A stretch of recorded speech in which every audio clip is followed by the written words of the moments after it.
السلام عليكم ورحمة الله وبركاته يا غياري ميل كاستيات جوجتان كسو دوادا برنامجكي سبورتي هلا مالك لالكا سوتيان بارتينا يوتيوب كي عيارها لا تستوبو عن ايغنا كلمada ugu dambeeyay FA Cup-ka horyaal dalka Ingiriiska oo la ciyaaray iyo dabcan kulanka caawil filan la ciyaaray waxa soo kale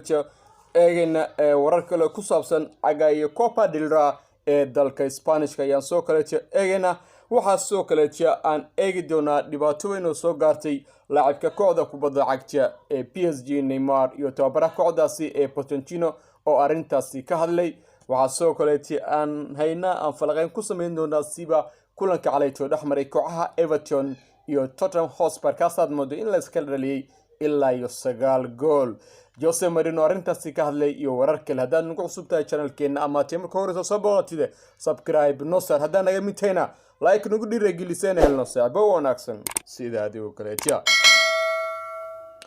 haddii aan ku bilowno FA Cup-ka dalkaas Ingiriiska oo la ciyaaray siba kulamada ugu horeeya kooxda kubadda cagta ee Burnley ayaa waxa la biibay jirtay naadiga Portsmouth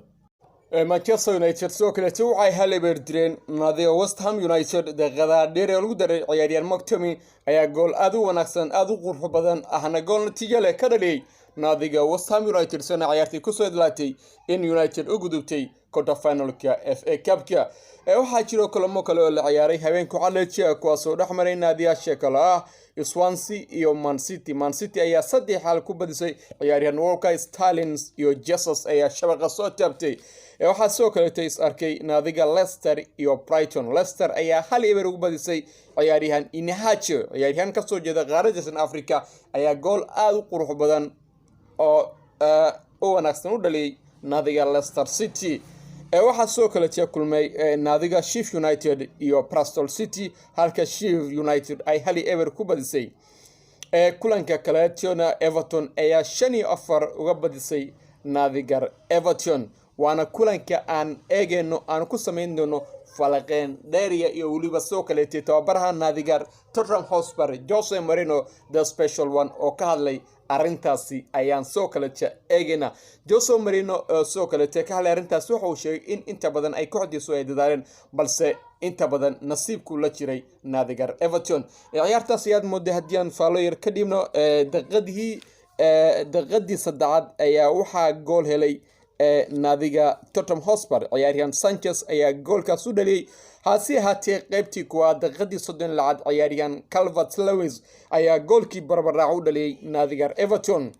dhowr daqiiqo kadib daqiiqadii 38aad ayaa kooxda kubadda cagta Everton waxay heleen gool kulaad waxaana u dhaliyay ciyaaryahan Sigurdsson halka soo kale gool kulaad kale heshay naadiga Everton wow taasaad moodaa inay tahay fursad dahabi ay kooxda kubadda cagta Everton ay heshay soo kale ciyaar Sigurdsson ayaa ciyaarta ka dhaliyay waana goolal badan ugu dambeyntii Everton ayaa 5-4 ugu badisay naadiga Tottenham dhan kale hadii aan cagayo Isbaanishka siba the Copa del Rey naadiga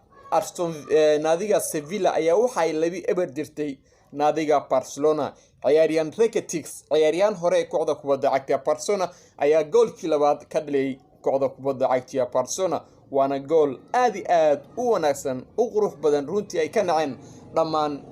taageerayaasha kooxda kubadda cagta Barcelona inta badan waxaan mooday dhowr ciyaaryahan oo ka tagay naadiga Barcelona sida ciyaaryahan Rakitic iyo waliba ciyaaryahan Suarez ay inta badan ka soo dhax muuqdeen horyaalka Isbaanishka la leeyahay si wanaagsan inkastoo ognahay in iminka kooxda Atletico ay hogaaminayso horyaalka dalkaasi oo iminka joogo laacibkooda Barcelona Suarez halka soo kale iminka kooxda Sevilla ciyaaryahan Rakitic oo gool aad u qurux badan ka dhalay naadigiisii hore Barcelona balse lugtii labaad ayaa la arki doonaa sida ay wax noqon doonaan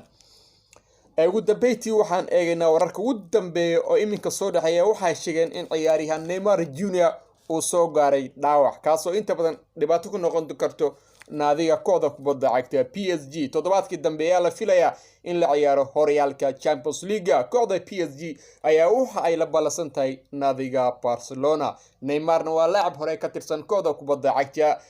Catalan waana ciyaaryahan inta badan ay ku tiirsan tahay naadiga PSG siba hadii la dhaho xagga Champions League marka arintan ayaa waxa inta badan dhibaato ku tahay tababaraha iminka cusub ee kooxdaasi ee Pochettino barnaamijkii sportiga aqyaaray waa naga inta